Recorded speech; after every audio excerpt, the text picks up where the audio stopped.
You are now listening to the Pelicans Postgame Report. Flash Report.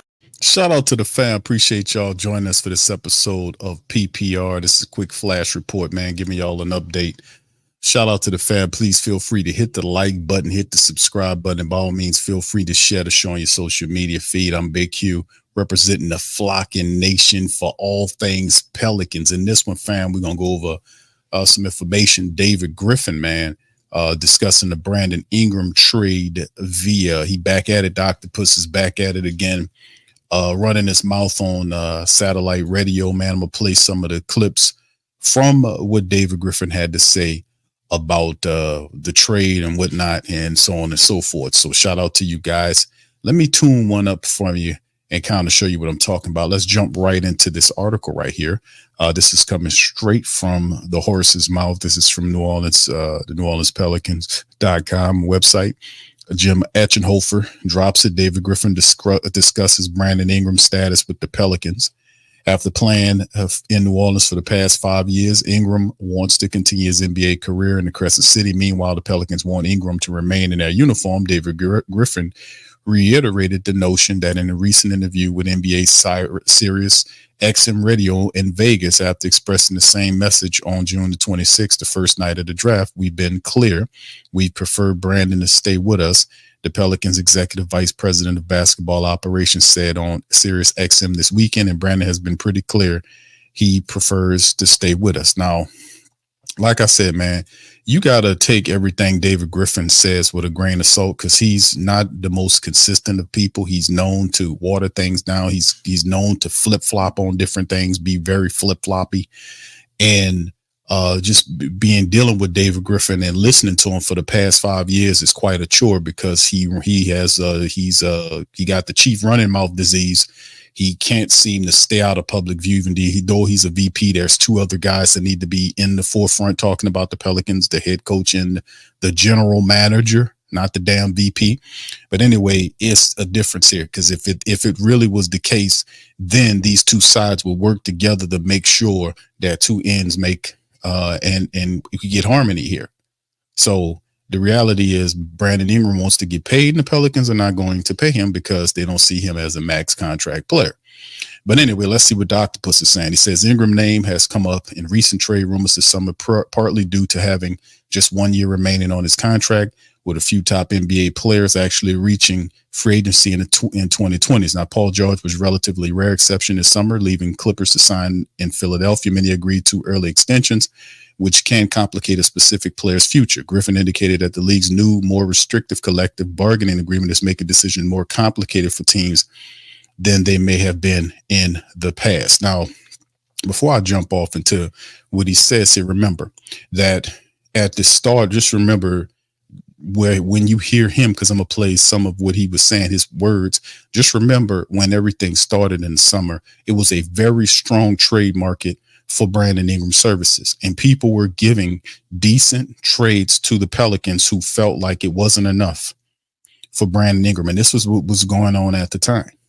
And then as the situation died down, because listen, the word on the street is half the executives, more than half of the NBA executives that are, that are there are saying that if you don't have your ducks in a row right now, or you didn't make whatever moves you need to make right now, that it wasn't going to happen.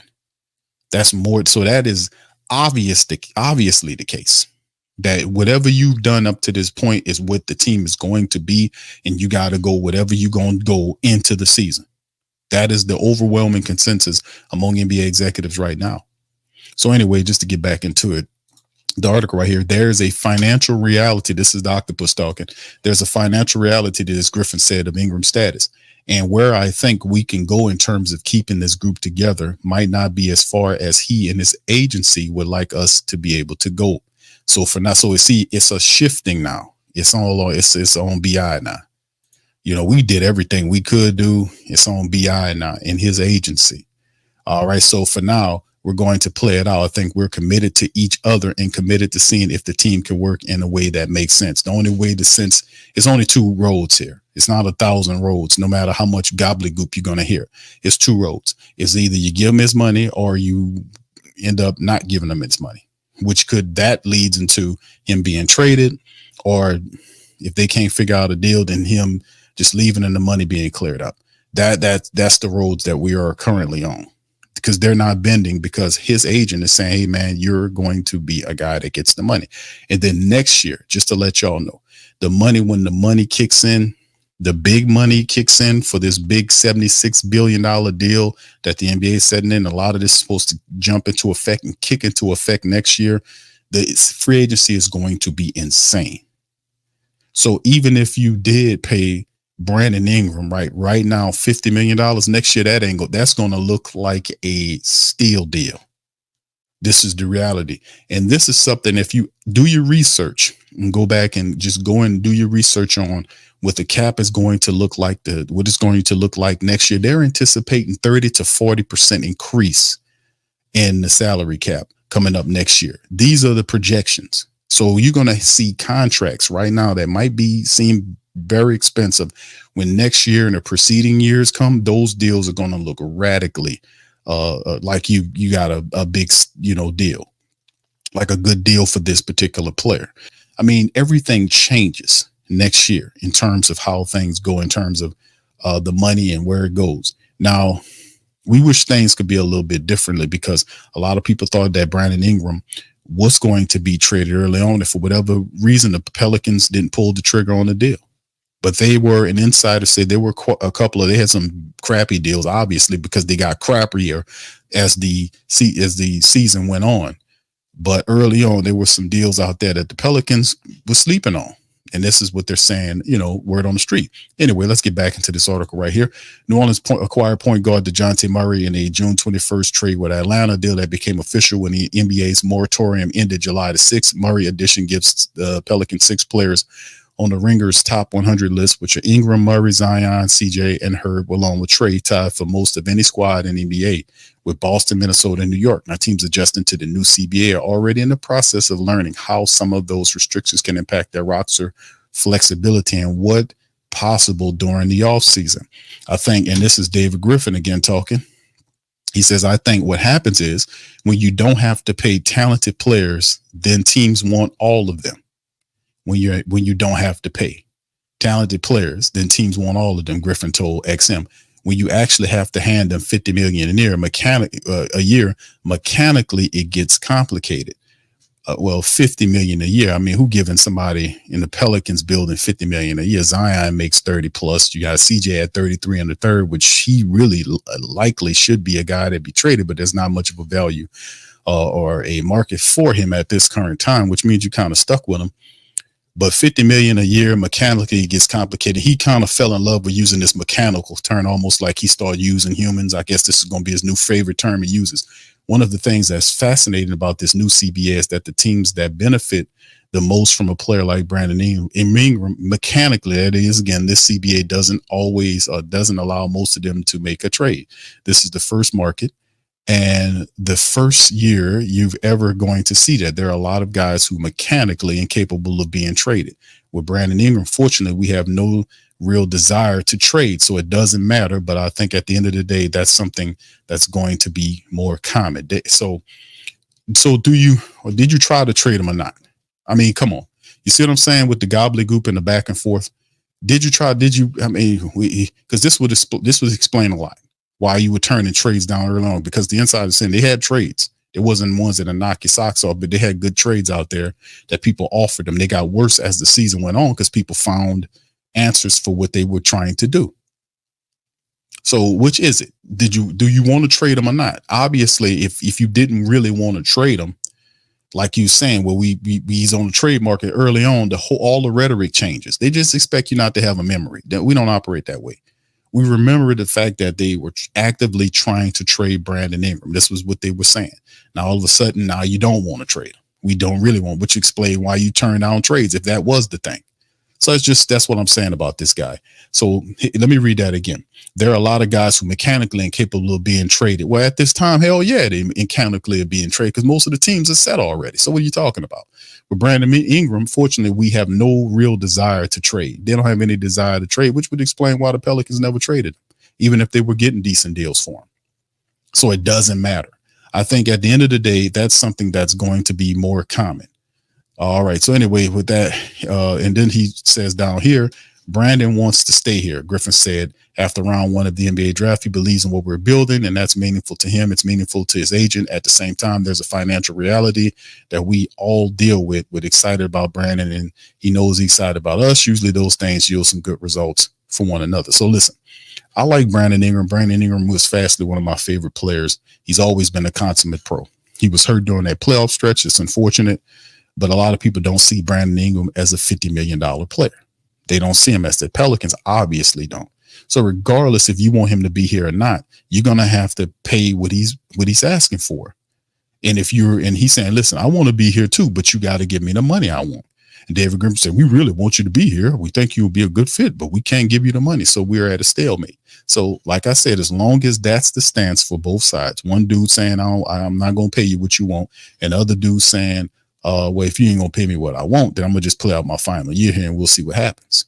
And that's where he is. But anyway, to make a long story short, I'm going to play some of his words because like I say, he likes to talk in circles. I'm going to play what he's saying, but at the end of the day, there will be no Brandon Ingram trade right now. Brandon Ingram is going into the season. Okay. So if you got people out there that's waiting for Brandon Ingram, like my girl Lex and everybody else saying, Q, when it's going to happen, it's not going to happen right now. They're going into the season with Brandon Ingram, like I said. And I heard that about a week or so ago, and I should have told y'all that recently. It slipped my mind that more than half of the executives was saying that a week or so ago, that if you hadn't got the players that you needed to get, at this juncture of time, teams are already set. The draft already happened. Free agency is already set. So players people have already got depth on their team. Then assigned two-way players. So whatever you got right now is what you got going into the season. So don't expect two things. Don't expect the trade of Brandon Ingram at this current juncture of time, and don't expect a veteran big to be dancing or moonwalking his way to the Pelicans. What you have right now is what you're going to use to compete with during the season. Pelicans signed Carlo Mekovic to a deal.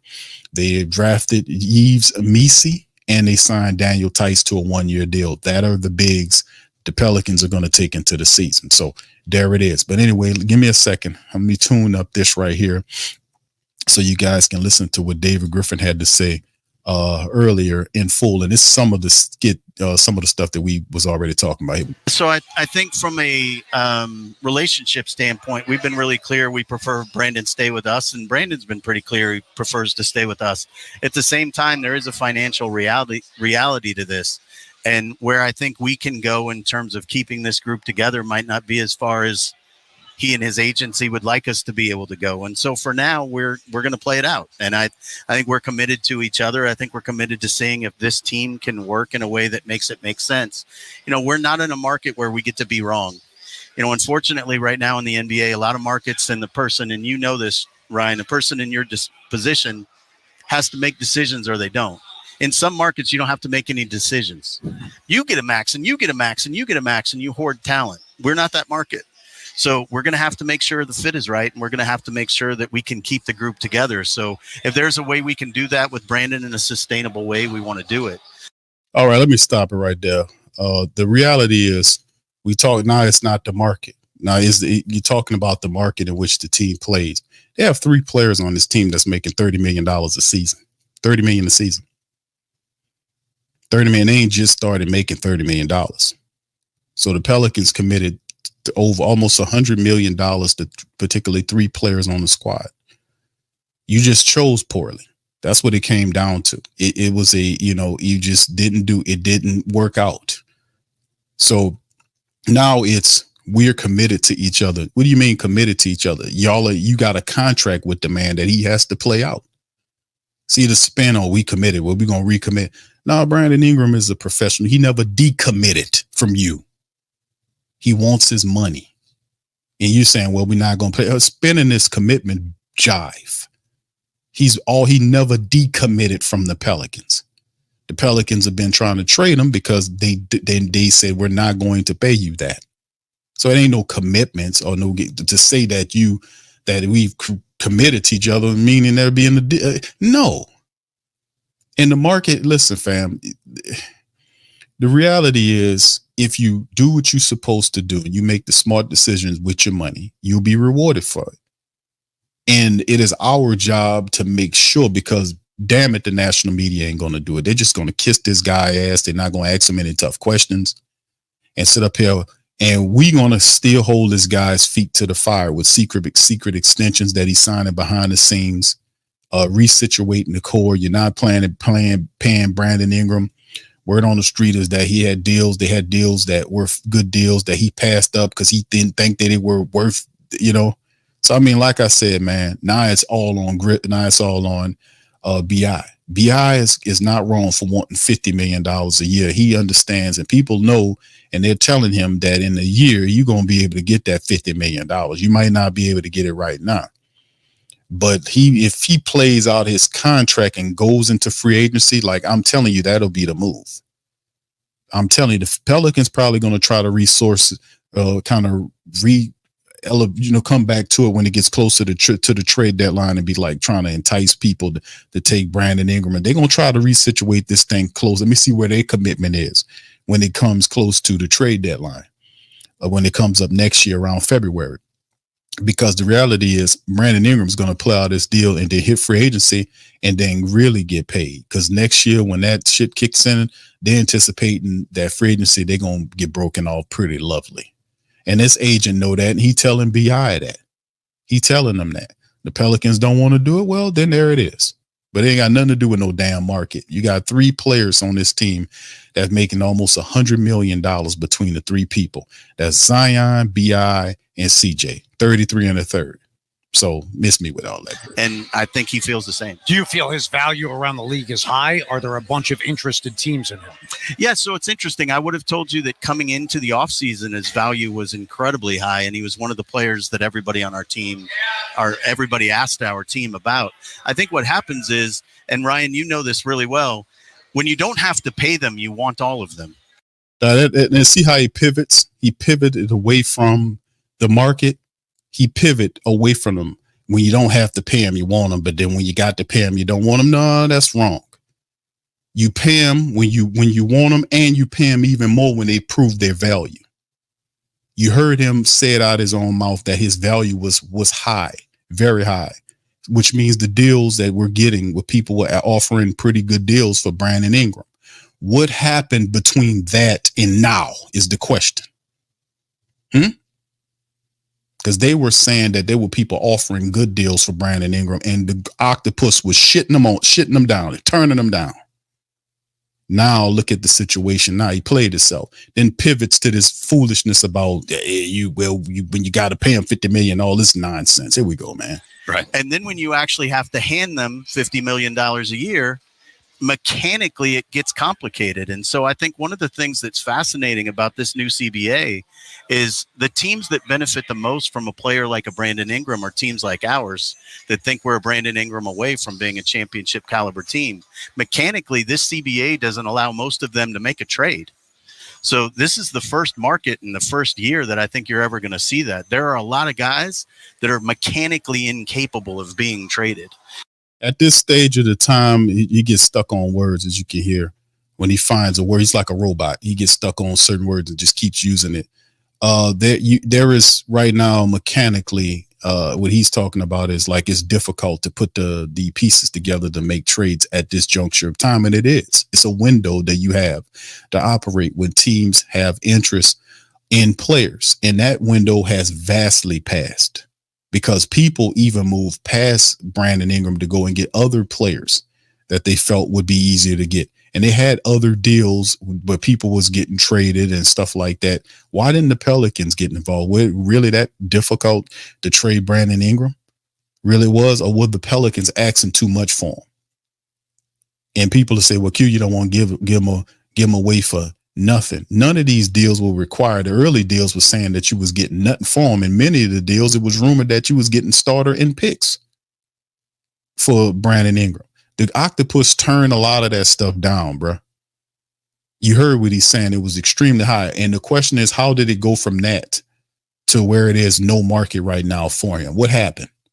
You heard what he said. Didn't even answer the question. He just pivoted away from it and went into this guard jargon. This is what he does. And Brandon's somebody, fortunately, we have no real desire to trade, so it doesn't matter. But I think at the end of the day, that's going to be something that becomes more common.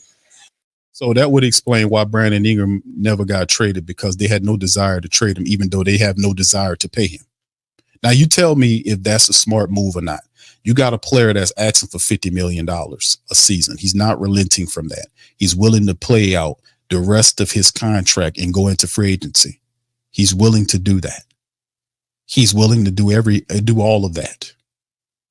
So the issue is you have to make a decision. You're gonna have to make a hard decision and do what you got to do. And David Griffin said he had no real interest in trading him, even though he was soliciting trades and calling people about trading him, which would explain why he never got traded, why he turned all those other trades down early in the year, early in the start of the trading season. So you let an octopus talk long enough, sooner or later he'll expose himself. But anyway, listen, that's enough of this, man. I'm tired. I'm already sick of listening to his voice. But listen, big ups to y'all. Appreciate y'all being in the stream, man, in this thing. Listen, shout out to Pel's Film Room, man. The Pelicans, I hope I'm saying that right. Pelicans Film Room. Shout out to you, King. You're doing a great job over there, my brother, and just cutting up the clips and putting it out, bro. Keep doing your thing. Shout out to you, man. And just doing a good job for the Flocking Nation, man, of putting all these little clips together as well. So listen, man, that'll be the end of the stream. Listen, I'm gonna holler at y'all on the next one, man. Y'all feel free to give y'all comments. Put it in the comment section below.